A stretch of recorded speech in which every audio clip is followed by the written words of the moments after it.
இப்படி உரம் கொடுத்தீங்க அப்படின்னா செடி வந்து ஃபுல்லாக கருகிடும்.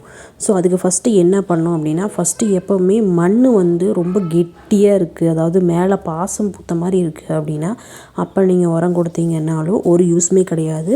செடியில் உள்ள தண்ணி லிக்யூடோ அல்லது ட்ரை ஃபெர்டிலைசரோ எதுவுமே இறங்காது.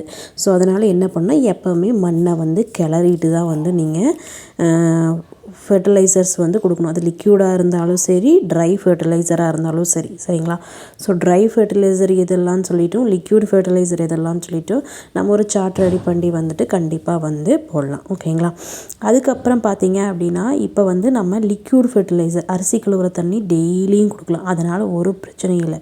இப்போ எது வந்து ரொம்ப ஹார்டான ஃபெர்டிலைசர் அப்படின்னா, இப்போ நம்ம பனானா ஃபெர்டிலைசர் கொடுக்குறோம், சரிங்களா? அதுக்கப்புறம் வந்து நம்ம மீன் கழுவுன தண்ணி, அப்புறம் நான்வெஜ் ஏதாவது ஒரு ஆட்டோட கறி தண்ணி அல்லது கோழியோட கறி தண்ணி எதையாவது கொடுக்குறோம் அப்படின்னாலும் கண்டிப்பாக செடி வந்தாங்கன்னா ஃபுல்லாக வந்து கருகிரும்.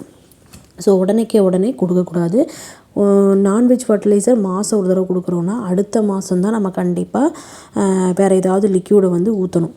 எல்லாத்தையும் உடனே ஊற்றி பண்ணிங்க அப்படின்னா செடி ஃபுல்லாகவே வந்து ட்ரை ஆகி கருகிரும், சரிங்களா? இப்போ காய்கறி வேஸ்ட்டு போடுறேன்னு வச்சுக்கோங்க. காய்கறி வேஸ்ட்டு போடும்போது நம்ம வந்து கண்டிப்பாக மாட்டு சாணம் வந்து கண்டிப்பாக கொடுக்கலாம், மக்கின மாட்டு சாணம் கொடுக்கலாம், சரிங்களா? அது மக்கிரும். அதே போல் மக்கினது ஃப்ரூட்ஸு எல்லாமே போடலாம். அதில் எலுமிச்சம்பழத்தோல் அப்புறம் ஆரஞ்சு தோல் இதை மட்டும் போடக்கூடாது.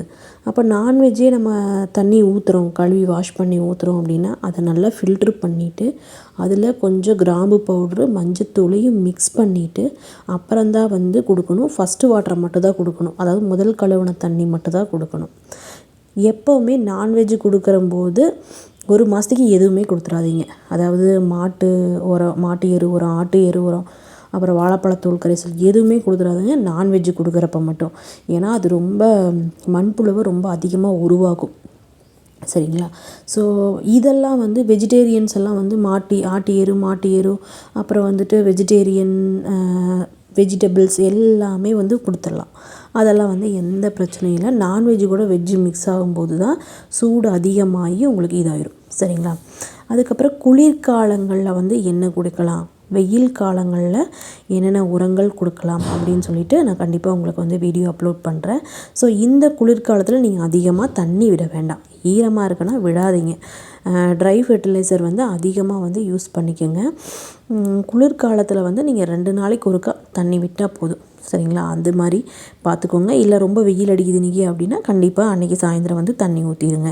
காலையில் தண்ணி ஊற்றவே தேவையில்லை. ஏன்னா பனி வந்து ரொம்ப அதிகமாக பெய்யறனால குளிர்காலத்தில் காலையில் தண்ணி ஊற்றணும் அவசியம் இல்லை, சரிங்களா? ஸோ அதை மட்டும் பார்த்துக்கோங்க. இந்த மாதிரி ஹார்ஷான உரங்கள் எப்போவுமே கொடுத்துறாதீங்க. நம்ம கெமிக்கல் உரங்களை பற்றி சொல்லலை, இது எல்லாமே இயற்கை உரங்கள்.